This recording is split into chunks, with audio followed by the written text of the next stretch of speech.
Hello guys, ito ang Boracay de la Ia Beach Resort sa may La Ia, San Juan, Batangas.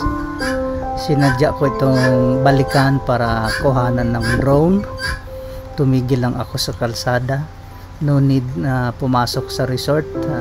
Kaya namang silipin ng drone kung ano ang facilities meron sila. At mas maganda tingnan ang aerial view guys. So dyan ako sa kalsada nagpapalipad papuntang resort. At kitang kita nakalbo, tibag yung bundok, pero walang issue sa DENR.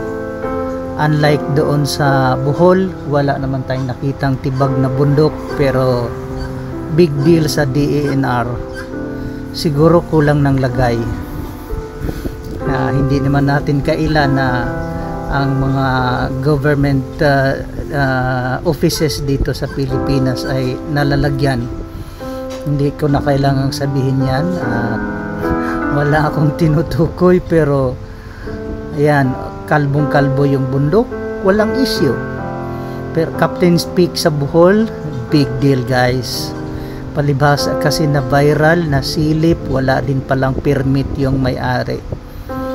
Siguro naman ito may permit, kasi dito sa Batangas pag walang permit na isasara.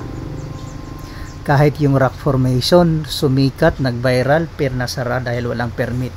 Ito malaking establishments, malaking hotel, malaking resorts, sigurado ito may permit. So again, that's Boracay de la Ia, San Juan, Batangas guys. May mga katabing resort, hindi ko na matandaan ang pangalan. Thanks for watching. Please subscribe to my channel.